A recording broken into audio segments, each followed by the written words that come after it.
নমস্কার। পাহাড় মানেই কিন্তু চারিদিকে চা বাগানের সৌন্দর্য। আর সেই চা বাগান যদি দার্জিলিংয়ের চা হয় তাহলে তো আর কোনো কথাই হবে না।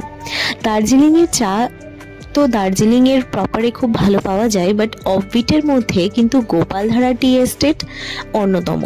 তো আমরাই চলে গেছিলাম দার্জিলিং থেকে মিরিক হয়ে এনজিপি নামার পথে একটা খুব সুন্দর অফবিট জায়গা হচ্ছে গোপালধারা টি গার্ডেন। এটা পুরো এরিয়াটায় পুরোটাই টি গার্ডেন, যেদিকে তাকাবে সেদিকেই শুধু চায়ের বাগান, সবুজে সবুজ পাইন গাছের মাঝে টি গার্ডেন।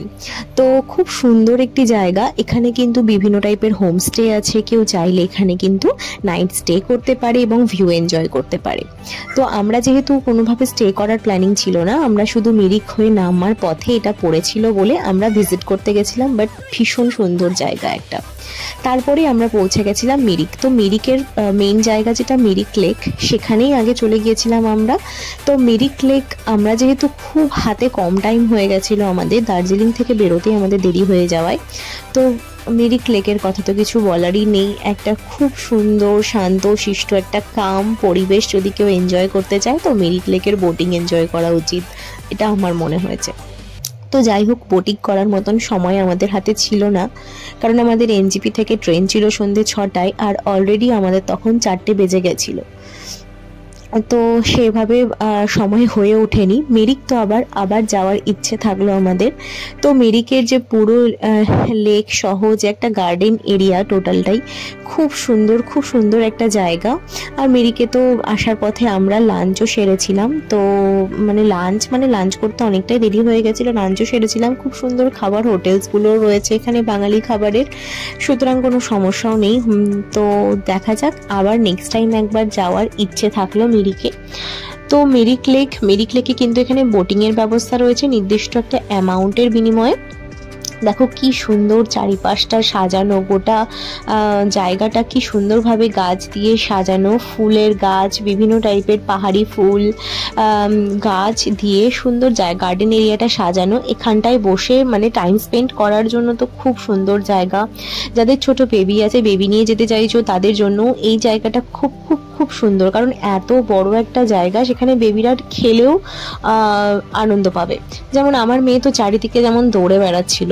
ছোট বাচ্চাদেরকে নিয়ে যদি কেউ ভাবো যে একদম ছোট্ট বেবিদেরকে নিয়ে ট্রডলারদেরকে নিয়ে ঘুরতে যেতে চাইছি, তাহলে আমার মনে হয় মিরিকের এই জায়গাগুলো, মিরিক লেক, এগুলো খুব খুব আইডিয়াল জায়গা।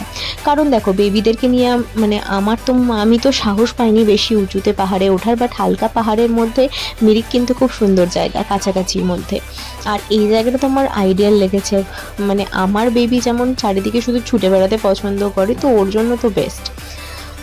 তারপর কিছুক্ষণ সময় মিরিক লেকে কাটানোর পর আমরা কিন্তু ভিউ এনজয় পুরোপুরি করেছি। কারণ রোদের আলোটা যখন সানসেটের টাইম হয়ে আসছিল, আর সেই সূর্যের ছটাটা যখন লেকের উপরে পড়ছিল, জলটা পুরো একদম চকচক করছিল, তো সেই ভিউ অন্যরকম।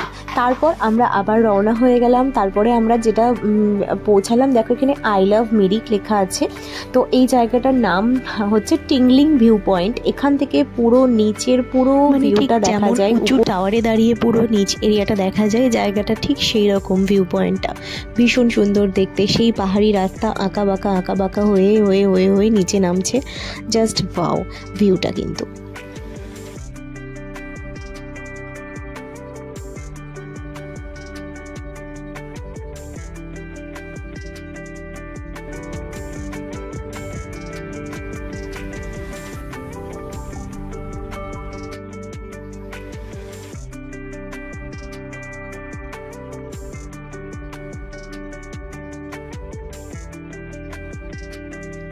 ওই যে দূরে নিচের রাস্তাগুলো দেখা যাচ্ছে, আমরা কিন্তু ওই রাস্তাগুলোই বাঁক ঘুরে ঘুরে শিলিগুড়ি নামবো।